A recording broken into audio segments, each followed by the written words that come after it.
நல்ல பிதாவே. இன்னைக்கு பார்க்க போறது உபாகமம் 30:19 அந்த வசனத்தை நான் எடுக்கிறேன். இப்ப இதுக்கு எப்படி சொல்லலாம் அப்படின்னாக்கா, திரும்பி பார்க்காதேன்னு சொல்லலாம். இந்த வசனம் இன்னைக்கு என்னோட செய்தியின் தலைப்பு. நம்ம எல்லாருமே ரட்சிப்புக்குள்ள வந்துடுறோம்.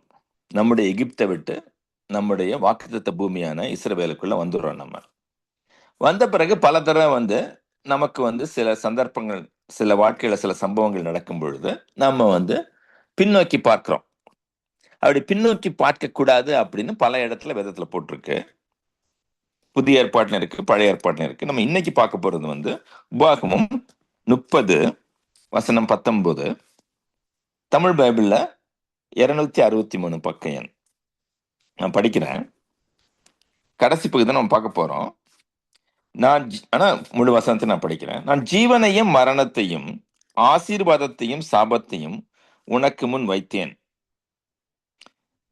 என்று உங்கள் மேல் வானத்தையும் பூமியையும் இன்று சாட்சி வைக்கிறேன். ஆகையால் நீயும் உன் சந்ததிக்கும் பிழைக்கும்படி நீ ஜீவனை தெரிந்து கொண்டு நம்ம ஜீவனை தெரிஞ்சுக்கணும். இப்ப வாழ்க்கையில எப்பவுமே நமக்கு ஒரு கிராஸ் ரோட் மாதிரி வரும் பொழுது நமக்கு சில சில சில எப்படி சொல்றதுனாக்க சில சாய்ஸஸ் அப்படின்னாக்க சில சில சந்தர்ப்பங்கள் இருக்கு. அந்த சந்தர்ப்பத்துல ஜீவனுக்கு வழியும் உண்டு, மரணத்துக்கு வழியும் உண்டு. ஜீவனை தெரிந்து கொண்டு, அதனாலதான் இயேசு கிறிஸ்து என்ன சொல்றாருனாக்க, இடுக்கமான வாசல் வழியே நுழைஞ்சு ரட்சிப்புக்குள்ள வாங்க அப்படின்னு புதிய ஏற்பாடுல படிக்கிறோம். இங்க என்ன போட்டிருக்குனாக்க, நான் ஜீவனையும் மரணத்தையும், லைஃப் அண்ட் டெத், ஆசீர்வாதத்தையும் சாபத்தையும், பிளஸ்ஸிங் அண்ட் கர்ஸ் உனக்கு முன் வைத்தேன். இப்ப I have set before you life and death and blessing and cursing, therefore choose life அப்படின்னு இங்கிலீஷ்ல வரும். உங்களுக்கு முன்னாடி மரணம் இருக்கு, ஜீவன் இருக்கு, ஆசீர்வாதம் இருக்கு, சாபம் இருக்கு. நீங்க உங்களுக்கு முன்னாடி வச்சேன், அதை நீங்க சூஸ் பண்ணுங்க அப்படின்னு ஆண்டவரையும் சொல்றாரு. நீங்க சூஸ் பண்ணுங்க, தேர்ந்தெடுங்க, தெரிந்து கொள்ளுங்கள், ஜீவனை தெரிந்து கொள்ளுங்கள் அப்படிங்கிறாரு. நம்ம ஜீவனை தெரிஞ்சு கொள்றோமா? அன்பார்ந்த நேயர்களே, நண்பர்களே, அதான் நமக்கு கேள்வி. இப்ப வாழ்க்கையில அப்பப்ப நமக்கு சில சூழ்நிலைகள் வரும். அப்ப நாம் வேதத்தின்படி நடக்கிறோமா, அதை பொறுத்துதான் நம்முடைய ஆசீர்வாதம். இப்ப நம்ம ஜீவனை நோக்கி போகும் பொழுது நமக்கு ஆசீர்வாதங்கள் நம்மை பின்தொடரும்.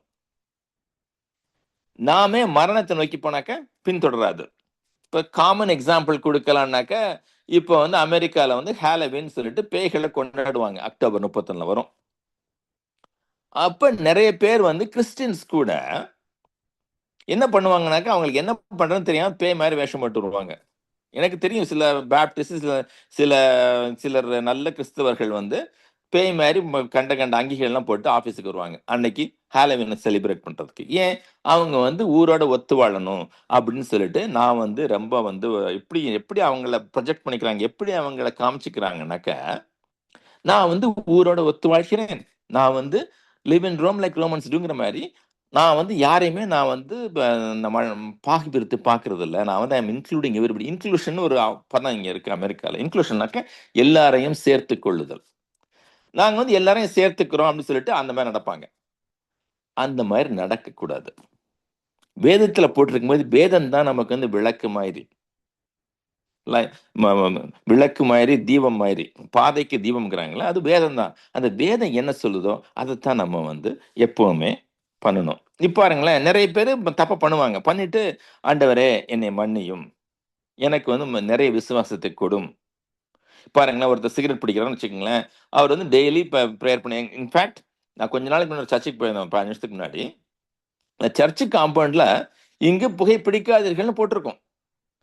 எனக்கு ரொம்ப ஆச்சரியம், என்ன சர்ச்சுக்குள்ள இப்படி புகை பிடிக்காதீங்கன்னு போட்டிருக்கேன். நான் அங்க இருக்க ஒருத்தரை கேட்டேன்.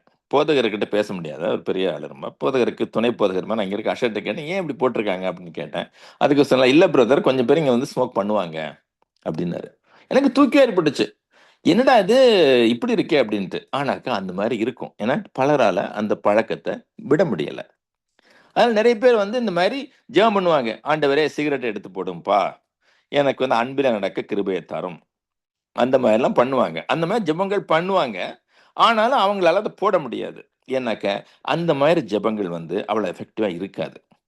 அவ்வளவு எஃபெக்டிவா இருக்காது. நம்ம என்ன பண்ணணும்னாக்க, அந்த மாதிரி ஒரு சந்தர்ப்ப சூழ்நிலை வரும்பொழுது, நம்ம வந்து வேதத்தை பார்த்து, வேதத்தின்படி நம்ம வந்து முடிவெடுக்கணும். ஆண்டவரே, அதுக்கு பேர் தான் பவர் ஆஃப் டெசிஷன் அமெரிக்கால சொல்லுவாங்க. எப்படின்னாக்க, ஒரு தீர்மானத்தின் வல்லமை, ஒரு தீர்மானத்தை எடுக்கணும். ஆண்டவரே, உம்முடைய வேதத்தில் இப்படி போட்டிருக்கு. தேர்ஃபோர், அதனால நான் வந்து இப்படித்தான் நடக்க போறேன்னு தீர்மானம் எடுக்கிறேன். இந்த இந்த ஒரு டெஸ்ட், இந்த ஒரு டெம்டேஷன், இந்த ஒரு சோதனை, இந்த ஒரு ஈர்ப்புக்கு நான் வந்து நோ அப்படின்னு சொல்றேன். அப்படின்னு சொல்லிட்டு நம்ம வந்து ஆண்டவரை நோக்கி பார்க்கும் பொழுது, அந்த டெம்டேஷன், அந்த ஒரு எப்படி டெம்டேஷன் எப்படி தமிழ்ல சொல்லணும்னு தெரியல. அந்த ஒரு பலவீனத்துக்கு வந்து வல்லமை இல்லாம போயிரும். ஏன்னாக்க ஆண்டவர் சொல்லிட்டாரு, இந்த மாதிரி மரணமும் ஜீவமும் இருக்கு. நீ வந்து மரணத்தை நோக்கி பார்க்காத, ஜீவனை நோக்கி பாருன்னு சொல்லிட்டாரு. அப்படின்னாக்க நம்ம வந்து ஜீவனை நோக்கி போகணும். எப்படி ஜீவனை நோக்கி போகிறது? நம்ம வந்து விசுவாசத்துல வசனத்தை படிச்சு வசனத்தின்படி நடக்கும் பொழுது நம்ம வந்து ஜீவனை நோக்கி போவோம். அந்த பலவீனம் வரும்பொழுதுதான் நம்ம வந்து நோ, நான் வசனத்தின்படி தான் நடக்க போறேன் அறிக்கையில நம்ம வந்து வசனத்தின்படி போகணும். அப்படி போகும்பொழுது நமக்கு வந்து ஜீவனை நோக்கி போக நமக்கு கிருபை கிடைக்கும். பாருங்களேன், அதை வந்து ஒரு தீர்மானத்தின் வல்லமை அப்படின்னு சொல்லலாம். அந்த தீர்மானத்தை நம்ம அடிக்கடி எடுத்துக்கிட்டே இருக்கணும். ஏன்னா தீர்மானத்தை எடுக்கும் பொழுது கஷ்டமா தான் இருக்கும். நம்ம வந்து ஒரு தீர்மானத்தை எடுத்து அதன்படி நடக்கும் பொழுது நமக்கு வந்து கஷ்டமா தான் இருக்கும். அந்த கஷ்டம் சாதாரண கஷ்டம். அந்த தீர்மானத்தை கரெக்டா எடுக்காம ஒரு தப்பு பண்ணிட்டாக்க அதோட தண்டனை வந்து லைஃப் லாங் வர சான்ஸ் இருக்கு. அதனால நம்ம வந்து தீர்மானத்தை எடுத்து, அது கடினமான தீர்மானமா இருந்தாலும் நம்ம வந்து கரெக்டா பண்ணணும். இப்ப பாருங்களேன், அமெரிக்கால கென்னத் ஹேகின் ஒரு போதகர் இருக்காரு. அவருக்கு வந்து ஆரம்ப காலத்துல இந்த கோகோ கோலா பிடிக்குமா. அவரு பார்த்தாக்க ஒரு நாளைக்கு 10 கோகோ கோலா, 12 கோகோ கோலா அப்படின்னு வந்து குடிக்க ஆரம்பிச்சுட்டாராம். அப்புறம் கடைசியில அவருக்கு கோகோ கோலா இல்லாம இருக்க முடியலையாம். உடனே அவர் சொல்றாரு, நான் அப்பதான் நினைச்சேன், நான் வந்து யாருக்குமே பாண்டேஜ், யாருக்குமே அடிமைத்தனத்துல இல்ல அப்படின்னு நினைச்சேன்னா, எனக்கு குமாரன் உங்களை விடுதலையாக்கினால் நீங்கள் மெய்யாகவே விடுதலை ஆனீர்கள்னு போட்டிருக்கு. எதுக்குமே நான் அடிமையில நினைச்சேன். ஆனாக்கா நான் கோகோ கோலாவுக்கு அடிமை ஆயிட்டேன், விட முடியல. உடனே ஒரு தீர்மானம் எடுத்தானா, இன்னைக்கு கோகோ கோலா குடிக்க மாட்டேன் அப்படின்ட்டு அறிக்கையிட்டாராம். இங்க இருக்க I declare in front of all the angels of God அந்த அந்த அந்த அந்த அந்த டிமானிக் ரால், நான் வந்து தேவ தூதர்களுக்கு முன்பும் இங்க இருக்கும் அந்த ஆவிகளுக்கு முன்பும் நான் என்ன தீர்மானம் எடுக்கிறேன்னாக்க, ஆண்டவர் இயேசுவின் கிருபையினால நான் இன்னைக்கு கொக்கோ கோலாவை தொட மாட்டேன் தீர்மானம் எடுக்கிறேன் அப்படின்னு முடிவு பண்ணாராம்.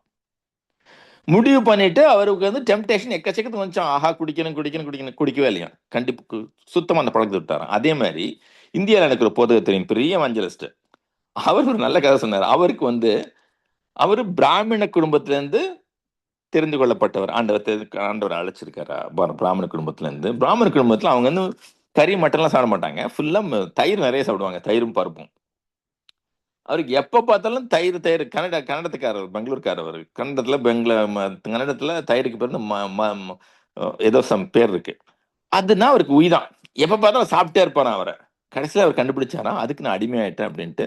ஒரு நாள் முடிவு பண்ணாராம், அதுக்கு நான் அடிமையை ஈடுகொடு அதுக்கு நான் வந்து இடம் கொடுக்க போவது இல்லை அப்படின்னு முடிவு பண்ணாராம். முடிவு பண்ணிட்டு அவர் வந்து அது தொடவே இல்லையா. அந்த மாதிரி இதெல்லாம் சின்ன சின்ன விஷயங்கள். நிறைய விஷயங்கள் வரும்பொழுது, இதோட பெரிய விஷயங்கள் வந்தா கூட அந்த மாதிரி ஒரு ஈர்ப்பு வரும்பொழுது, ஒரு பலவீனம் வரும்பொழுது நம்ம வந்து முடிவெடுக்கணும்.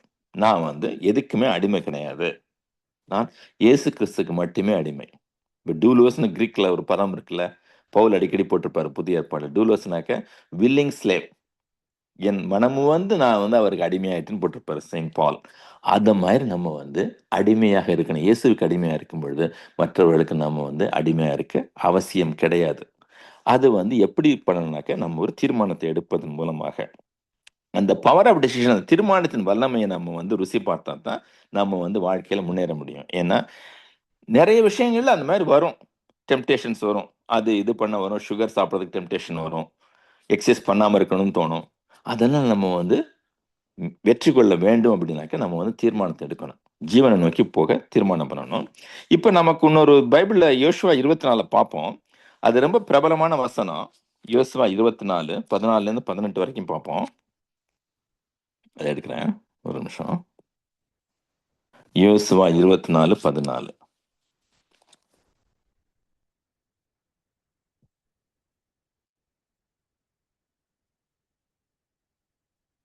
24:14. இது நமக்கு ரொம்ப பிரபலமான வசனம். அது எல்லா இடத்துலயும் எழுதி வச்சிருப்பாங்க. நம்ம தமிழ்நாட்டுல எங்க வீட்லயும் இருக்கு. 24:14. அதுல என்ன போட்டிருக்குன்னாக்க,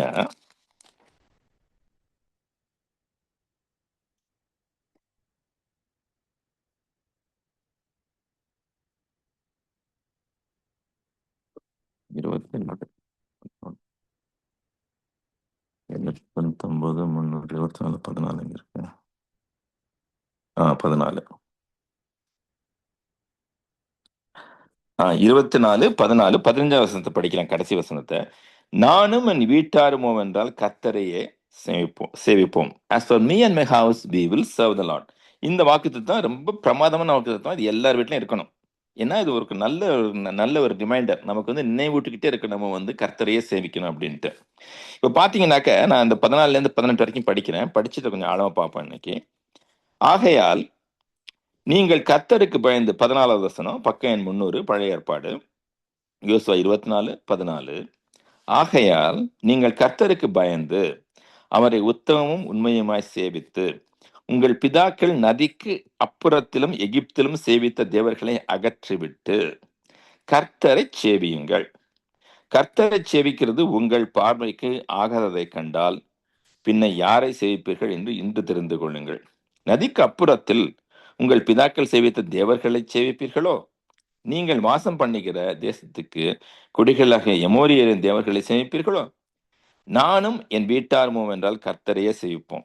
அப்பொழுது ஜனங்கள் பிரதியுத்தரமாக, வேற தேவர்களை சேவிக்கும்படி கர்த்தரை விட்டு விலகுகிற காரியம் எங்களுக்கு தூரமாயிருப்பதாக. நம்மையும் நம்முடைய பிதாக்களையும் அடிமைத்தன வீடாகிய எகிப்து தேசத்திலிருந்து புறப்பட பண்ணி நம்முடைய கண்களுக்கு முன்பாக பெரிய அடையாளங்களை செய்து நாம் நடந்த எல்லா வழியிலும் நாம் கடந்து வந்த எல்லா ஜனங்களுக்குள்ளும் நம்மை காப்பாற்றினவர் நம்முடைய தேவனாகிய கர்த்தர் தாமே. தேசத்திலே குடியிருந்த எமோரியர் முதலான சகல ஜனங்களையும் கர்த்தர் நமக்கு முன்பாக துரத்தினாரே. ஆகையால் நாங்கள் கர்த்தரை சேவிப்போம், அவரே நம்முடைய தேவன் என்றார்கள். இப்ப பாத்தீங்கன்னாக்க, சர்ச்சில் பாஸ்டர் கேட்கிறாரு, யாரெல்லாம் கர்த்தரை சேவிப்பீங்க, யாரெல்லாம் மற்ற விஷயங்களை விட்டுருவீங்க, ஐடல் வர்ஷிப் பண்ண மாட்டீங்க, யாரெல்லாம் பொய் சொல்ல மாட்டீங்க அப்படின்னு கேட்கிறாரு. எல்லாம் கை தூக்குவாங்க. யாரெல்லாம் அன்பில் நடப்பீங்கன்னு கேட்பாங்க. பாஸ்டர் கேட்பாரு, உடனே எல்லாரும் கை தூக்குவாங்க. ஆனாக்க சபைக்கு வெளியில போய் பார்க்கிங் லாட்டுக்குள்ள போனதும் யாராவது குறுக்க வந்த உடனே ஹார்னு பீம் பீம் பீம் பீம்னு அடிப்பாங்க. அந்த மாதிரி தான் இந்த எகிப்திய மக்கள் சொல்றாங்க. யோசுவா கேட்கிறாரு, யாரெல்லாம் நீங்க வந்து கர்த்தரை சேவிப்பீங்கன்னு கேட்கிறாரு. நம்ம வந்து அடிமைத்தன வீடாகிய எகிப்துல இப்ரேட்ஸ் ரிவருக்கு அந்த பக்கம் இருக்க நம்முடைய அடிமைத்தனத்துல இருந்து நம்ம விடுவித்து பலத்த காரியங்களை செய்து நம்ம வந்து இஸ்ரேல் தேசத்துக்கு வாக்குத்தத்தம் பூமி கொண்டு வந்தவர் நம்முடைய தேவன். அவரை தானே சேவிக்கணும் நீங்கன்னு கேட்குறாங்க. எல்லாரும் சொல்றாங்க, அவரே நாங்கள் சேவிப்போம், மற்ற தேவர்களை சேவிக்க மாட்டோங்கிறாங்க. ஆனா யோசுவாக்கு தெரியும், இந்த மாதிரி சொல்றவங்க வீட்டுல எல்லாம் ஐடல்ஸ் இருக்கு, விக்கிரகங்கள் இருக்கு அப்படின்ட்டு. இப்போ வந்து சாய்ஸ் வந்து கர்த்தர் ஒண்ணு, முதல் சாய்ஸ். அடுத்த சாய்ஸ் மற்ற விக்கிரகங்கள். யோசுவா சொல்லிட்டாரு, எனக்கு வந்து கர்த்தர் தான் சொல்லிட்டாரு. As for me and my household, we will serve the Lordன்ட்டாரு. ஆனாக்க மற்றவங்கள்லாம் சொல்றாங்களே தவிர, வாயில சொல்றாங்களே தவிர வீட்டுக்குள்ளலாம் ஐடல்ஸ் வச்சிருக்காங்க. அவங்க வந்து ஜீவனை தேடல, வாழ்க்கையை தேடல, மற்றவங்களை தேடுறாங்க. ஏன்னா அவங்களுக்கு டெம்டேஷன், பலவீனம் வந்துருச்சு. பாருங்களேன், அந்த காலத்துல பாத்தீங்கன்னாக்க 3 விதமான தேவங்கள் இருந்துச்சு. அதை அதிகம் பார்க்க தேவையில்லை. அஸ்ரோத்னு ஒரு ஐடல் இருந்துச்சு அங்கே. அது வந்து எப்படின்னாக்க இச்சைகளை தூண்டுமா. பால்ங்கிறது வந்து மனதையே கடவுளாக்குமா, இன்டலெக்சுவல் ஆர்குமெண்ட்ஸ் கொண்டு வருமா. மேமன்கிறது வந்து பண ஆசையை கொடுக்குமா. இந்த 3 விக்கிரகங்களையும் நிறைய இஸ்ரவேல் மக்கள் வீட்டில் வச்சிருந்தாங்க. ஆனா யோசுவாட்ட வந்து சொல்றாங்க, நாங்க இந்த மாதிரி பண்ண மாட்டோம், நாங்க கர்த்தரை மட்டும்தான் சேவிப்போம் அப்படிங்கிறாங்க. அவங்க சொன்ன சொல்ல உண்மை இல்லை. அதனாலதான் பாத்தீங்கன்னாக்க பழைய ஏற்பாட்டில் பல தடவை வந்து இஸ்ரவேல் மக்கள் வந்து மற்றவர்களால தோற்கடிக்கப்பட்டார்கள். அதை இப்ப பாத்தீங்கன்னா இன்றைக்கு தேதிக்கு புதிய ஏற்பாட்டு கண்ணோட்டத்துல பார்த்தாக்க இந்த பண இச்சை, பணம் இருக்கிறது தப்பு கிடையாது. ஆனாக்க நீங்க பணத்தை கடவுளாக்குனீங்கன்னா அதான் தப்பு. Seek first the kingdom of God and everything else shall be added to you. நீங்க வந்து முதலாவதாக தேவனையும் அவருடைய ராஜ்யத்தையும் தேடுங்க. அப்புறம் உங்களுக்கு தேவைப்படுறதையும் அவர் கொடுப்பாரு. இப்ப நம்ம வந்து இந்த புதிய ஏற்பாட்டு கண்ணோட்டத்துல இந்த விக்கிரகங்களை பார்த்தாக்க இந்த காம இச்சைகள், இந்த பணத்தாசைக்கு பணத்தையே கடவுளாக்குறது, அப்புறம் இப்போ வருது பாத்தீங்களா புதுசா நியூ ஏஜ் கான்செப்ட்ஸ், மனசை கடவுளாக்குறது, எல்லாம் வந்து சப்கான்சியஸ்ங்கிறாங்க, அதுங்கிறாங்க இதுங்கிறாங்க, பவரே இல்லாம மைண்டே ஒரு ரிலிஜனை கொண்டு வராங்க. இப்ப அது இந்தியாலே வந்துருச்சு. அந்த மாதிரி நம்ம தேவனுடைய வல்லமையை நம்பாம மற்ற விஷயங்களை நம்பும்போது நம்ம வந்து விக்கிரகங்களை சேவிச்சுக்கிட்டு இருக்கோம்.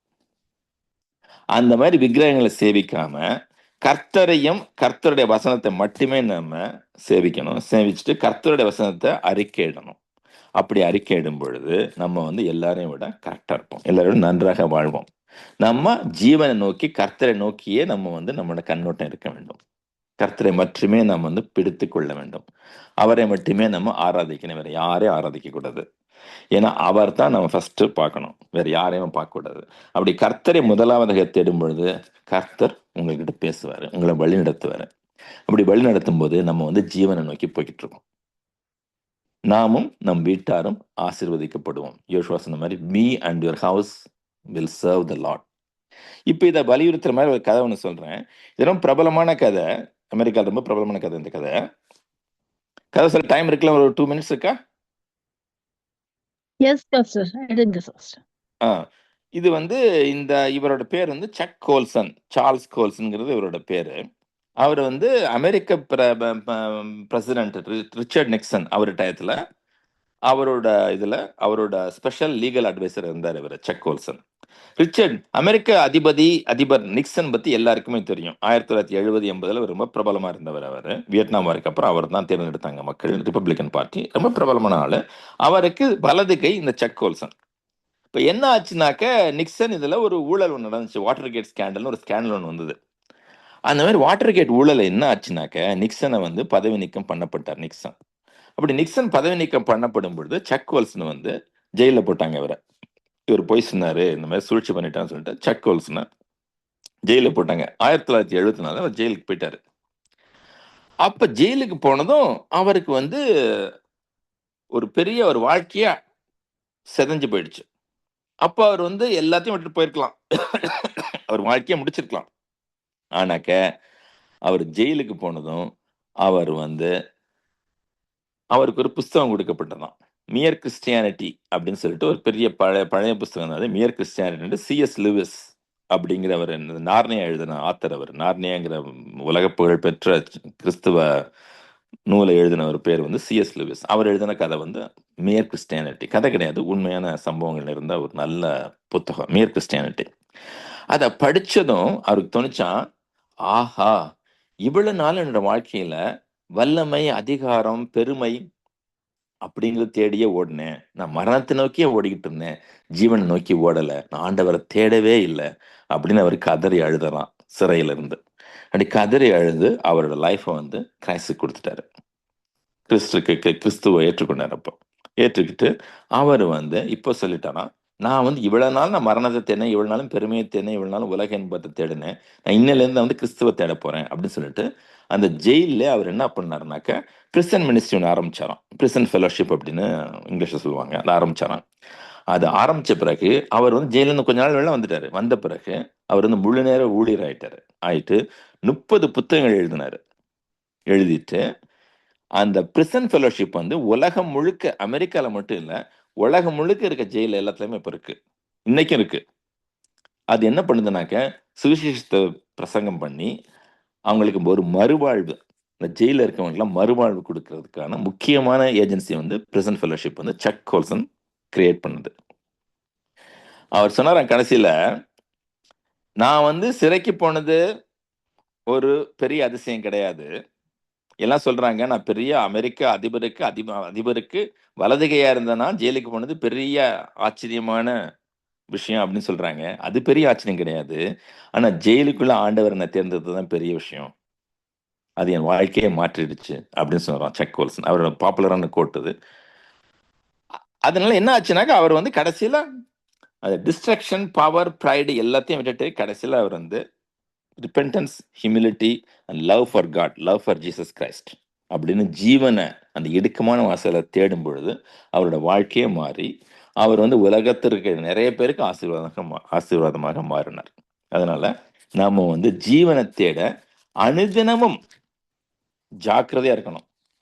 இப்ப அந்த வசனம் திருப்பி தான் படிப்போம். உபாகமம் 30:19 படிச்சுட்டு ஒரு சின்ன ஜெபத்தோட முடிப்போம். 30:19 நான் ஜீவனையும் மரணத்தையும் ஆசீர்வாதத்தையும் சாபத்தையும் உனக்கு முன்வைத்தேன், ஜீவனை தெரிந்து கொண்டு.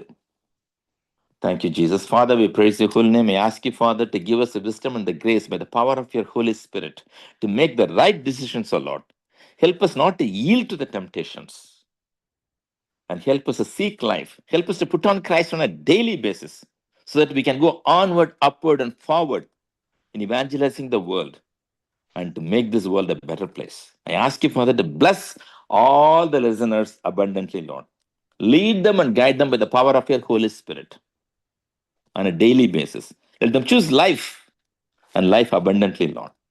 I ask you, Father, to bless them beyond measure. In the name of Jesus Christ the Nazarene, we pray. Amen. ஆண்டவரே, கேட்டுக்கொண்டிருக்கும் அனைவரையும் ஆசீர்வதியும் ராஜா. அவர்களிடம் பேசும் வசனத்தை படிக்க அவர்களுக்கு ஒரு தாகத்தை தாரும். வசனத்திலிருந்து வெளிப்பாட்டு ஞானத்தை தாரும். அந்த வசனத்தின் படி நடக்க, பலவீனங்களை எதிர்கொள்ள, வெற்றி கொள்ள அவர்களுக்கு கிருபை செய்யும் ராஜா. கேட்டுக்கொண்டிருக்கும் அனைவரையும் ஆசீர்வதியும். அன்பரேசுவின் இன்ப நாமத்தில் ஜெபிக்கிறேன், ஜீவனுள்ள நல்ல பிதாவே. ஆமென். இயேசுவுக்கே ஸ்தோத்திரம். ஆமென். ஆமென். ஆமென். ஆமென். நன்றி பாஸ்டர். நன்றி. அருமையான வார்த்தையின் வெளிச்சத்தில் நமக்கு வெளிப்பாடுகளை கற்றுக் கொடுத்தீர்கள். வெளிச்சத்தை பெற்றுக்கொண்டோம், சத்தியத்தின் ஆழத்தை கற்றுக்கொண்டோம். உபாகம் 30:19 படி ஜீவனை தெரிந்து கொண்டு ஆசீர்வாதம் உள்ள வாழ்வை வாழலாம். அதாவது யோசுவா 24:14-15 அடிப்படையில் நாடும் என் வீட்டாரும் ஒன்றால் கர்த்தரையே சேவிப்போம். அப்படியாக அவரை சேவிக்க முடியாத கர்த்தரங்களை அழைச்சிருக்கிறார். இன்னும் எகிப்தின் அடிமைத்தனத்தை நாங்கள் மீண்டும் எண்ணி பார்க்காதபடிக்கு, திரும்பி பார்க்காதபடிக்கு பின்னாணைகளை மறந்து முன்னாணைகளை நாடி ஓடுவோம். ஆசீர்வாதம். அருமையான சத்திய ஆழத்தின் கதையோடு சொல்லி அந்த ஆழத்தை எங்களுக்கு வெளிப்படுத்தி ஆழமாக கதையோடு வெளிப்படுத்தின உங்களையும் உங்களுடைய குடும்பத்தையும் கத்த நிறைய ஆசீர்வதிப்பாராக பாஸ்டர். கதை சித்தப்படாமல் நாங்கள் இன்னொரு அழைப்பை சந்திக்க வரைக்கும் சமாஜத்தை கூறுவோம். நன்றி பாஸ்டர். நன்றி. உங்களையும் ஆசீர்வதிப்பாரு. ஆமென். ஆமென். அருமையான வார்த்தையின் வெளிச்சம் நிச்சயம்